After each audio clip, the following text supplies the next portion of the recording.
Our story takes place in the past century, a time quite different from the one we live in today. The small town in the countryside buzzed with rumours about the mysterious visitor who had recently arrived. The cobblestone streets and colonial architecture houses took on an unusual air of excitement as the residents exchanged theories about the stranger's identity. Some swore he was a wealthy farmer, while others bet he was a prince from distant lands. The truth, however, was quite different from what anyone could imagine. The man in question was Dylan, now a successful and charming 31-year-old entrepreneur. Dressed in an impeccable suit and exuding confidence, nothing about him resembled the frail and frightened boy who left that same town 25 years ago, after the tragic death of his mother. Dylan observed the familiar streets with a mixture of nostalgia and bitterness, recalling the tough times he had lived there. 25 years ago, Dylan and his mother lived on the property of the powerful farmer Morgan.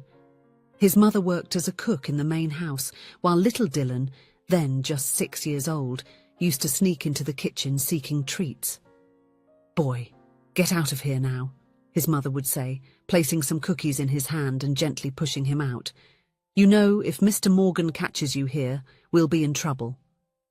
Mr. Morgan was known for his rigidity and coldness in dealing with employees. However, his wife Daisy was the opposite, a sweet and compassionate woman who treated everyone with respect and affection.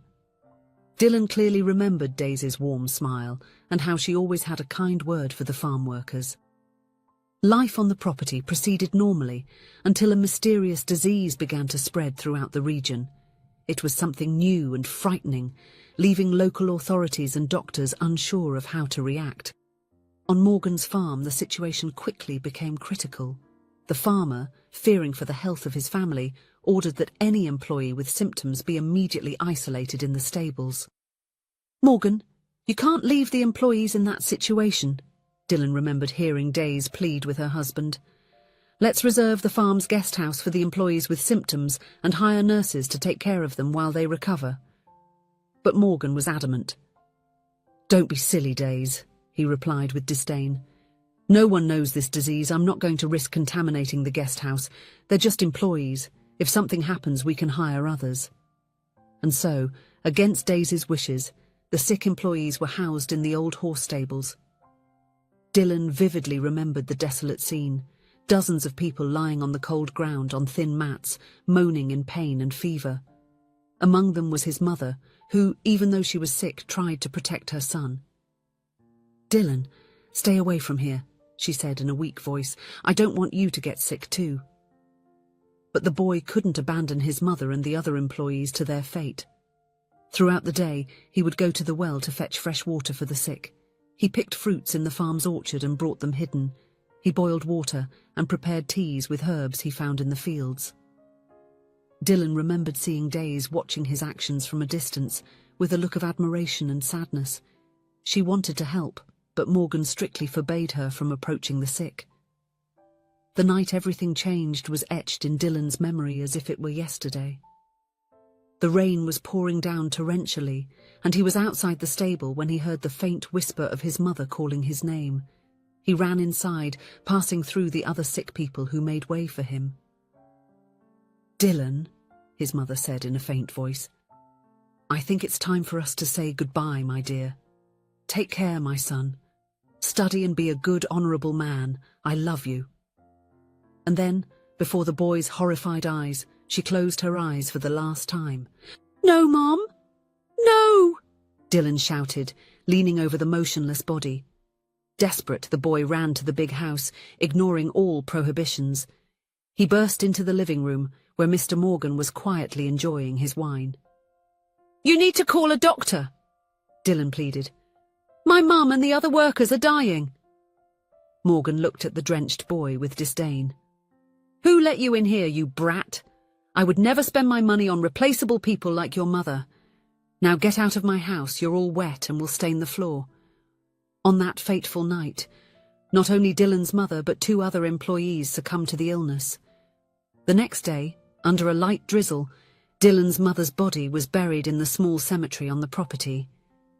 The boy, now completely alone in the world, returned to the workers' quarters and curled up on the bed he used to share with his mother. It was then that Days, Farmer Morgan's wife, entered the quarters.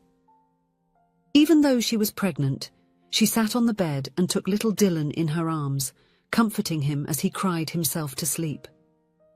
When he woke up, Days handed him an envelope with some money and a written address.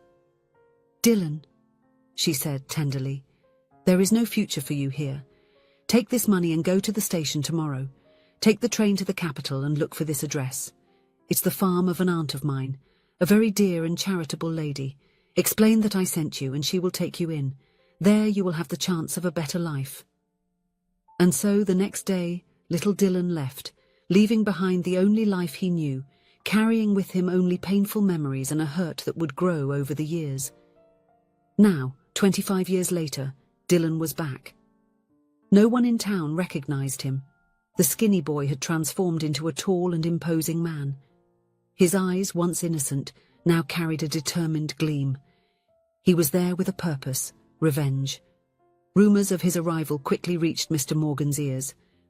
The once powerful farmer was now facing financial difficulties and saw in the mysterious visitor a potential lifeline for his business. Without hesitation, Morgan sent an invitation for Dylan to dine at his mansion. On the night of the dinner, Dylan entered the house he once knew so well, but now as a guest of honor. Morgan greeted him effusively, not suspecting that the elegant man before him was the same little boy who had begged for help so many years ago. Throughout the meal, Morgan tried hard to persuade Dylan to invest in his farm, painting a picture of lucrative opportunities. Dylan, however, remained purposefully uninterested, internally savoring Morgan's growing desperation. It was then that the farmer, in an unexpected move, made a surprising proposal. "Mr. Dylan, I understand your reluctance to do business with me, but as a token of my goodwill I would like to offer you the hand of my only daughter Beatrice in marriage. Thus, you will be assured of my good intentions." Dylan left the mansion that night, promising to soon give Morgan an answer. Intrigued by the proposal, the next day he decided to probe the innkeeper where he was staying to get more information about Beatrice. "Oh, young Beatrice," sighed the lady, lowering her voice as if sharing a secret. "She is the daughter of the late Days, who unfortunately died giving birth to the girl. Poor Beatrice, they say Morgan always blamed her for his wife's death. Nobody has seen her for years. Some say she is so ugly that her father keeps her hidden on the farm. Others comment that he makes her work like any other servant. But you know how it is, these are just rumors. No one knows for sure what goes on there." Dylan absorbed this information with interest. He had no plans to marry, but saw in Morgan's daughter a perfect opportunity to put his plan against the farmer into action. Never having seen Beatrice, he accepted the marriage proposal. A few days later, Morgan took Dylan to meet his future bride.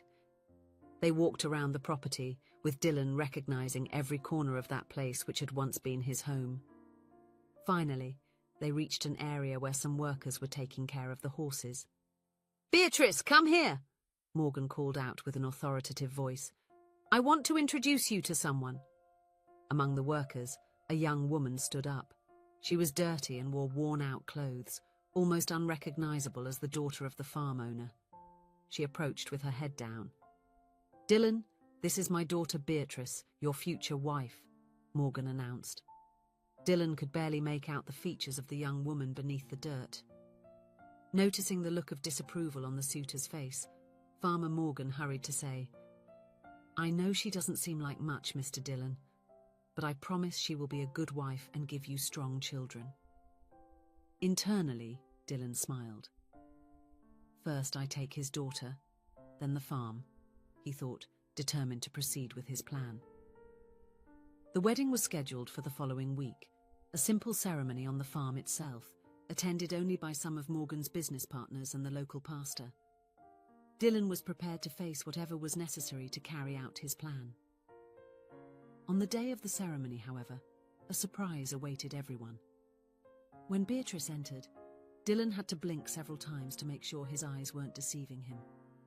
The bride was simply stunning, wearing a simple yet elegant white dress. Her hair fell in soft waves over her shoulders, and her now clean face revealed a serene and captivating beauty. After the ceremony, when they were finally alone in the house that Morgan had reserved for the couple, Dylan surprised Beatrice by informing her that he would sleep in the room next door. He was a man of principles, as his mother had taught him to be, and he had no intention of forcing intimacy with someone he barely knew. In the days that followed, Dylan and Beatrice began to get to know each other better. Gradually, a pleasant routine was established between them.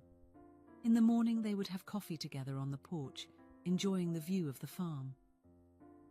Dylan discovered that Beatrice had a vast knowledge of the property's management and frequently sought his opinion on work-related matters. In the afternoon, they often went for walks through the fields, talking about their lives. It was during one of these walks that Beatrice began to open up about her difficult relationship with her father, and about all the time she was never loved by him. "My father and I never got along," she confessed, her voice laden with sadness. "He always blamed me for my mother's death in childbirth. Over the years, he sought various opportunities to barter me into marriage, as if I were just a commodity." Dylan listened attentively, feeling a growing empathy for the young woman. Beatrice continued, "I realized that if I mingled with the staff, always dirty and disheveled, I could scare away the suitors my father arranged. It was the only way I found to protect myself." Intrigued, Beatrice then asked Dylan, "What made you agree to marry me, even seeing me in that state?" Dylan hesitated for a moment. "I have a reason," he finally replied, "but I can't reveal it now. Soon you will know." As the weeks went by, Dylan and Beatrice grew closer and closer. The conversations became deeper, the laughter more frequent. Dylan found himself admiring Beatrice's smile, so similar to Daisy's. Beatrice, in turn, was enchanted by Dylan's kindness and intelligence. Under the starry nights, they would sit on the porch and share stories about their lives.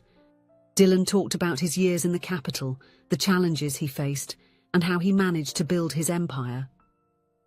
Beatrice spoke of her dreams to one day travel and see the world beyond the farm's boundaries. In one of those moments of intimacy, their hands accidentally touched. Their eyes met, and in that instant, something changed. What had started as an alliance of convenience was transforming into something much deeper. It was on a sunny afternoon as they walked through the sunflower fields of the farm that Dylan realized he could no longer deny his feelings. He stopped, held Beatrice's hands and looked deeply into her eyes. "Beatrice," he began, his voice slightly trembling, "I need to tell you the truth about my past and why I came here." And so Dylan revealed his entire story, how he had lived on the farm as a child, his mother's death, and how Days, Beatrice's mother, had helped him escape. He talked about the years spent nurturing the desire to hold Morgan accountable for the harm he had caused, and how he had planned to use the marriage as part of his plan. "But something happened that I didn't expect," Dylan continued, his voice now soft. "I fell in love with you, Beatrice. I see in you the same kindness I once saw in your mother. It's as if somehow we had already met in the past, when Days comforted me that terrible night, with you still in her womb." Beatrice listened with teary eyes, her hands squeezing Dylan's. When he finished, she spoke with a choked voice. "Dylan, I fell in love with you too. You showed me that there is kindness and love in this world, something I had lost hope of finding." Dylan then made a proposal. "I no longer want to proceed with the plan against your father. For years I harbored this hatred, but the love I feel for you is capable of erasing all that bitterness. Let's leave this place, Beatrice. Let's start our life far from here." With tears in her eyes but a radiant smile on her lips, Beatrice replied, "With you, I'll go wherever it may be. I love you, Dylan." There, amidst the sunflower field, they sealed their love with a passionate kiss. The wind blew gently, making the flowers dance around the couple, as if nature itself were celebrating that moment of redemption and new beginning. That night, as they packed to leave, Dylan reflected on the journey that had brought him there. The frightened boy who had left that farm so many years ago had finally found peace and love. He understood that true revenge was not in destruction, but in the ability to overcome the past and build a better future. The next morning, Dylan and Beatrice left at sunrise, leaving behind not only the farm, but also the burdens of the past. Before them lay a new chapter, filled with possibilities and hope. Together, they had learned the most valuable of lessons. True love has the power to heal old wounds and transform even the most hurt heart. And so, hand in hand, Dylan and Beatrice walked towards the future, carrying with them the certainty that love is indeed capable of overcoming all hate. If you enjoyed the story, please leave a comment with a rating from 1 to 5 to show how much you liked it. Also, watch the video that is now appearing on your screen. See you soon.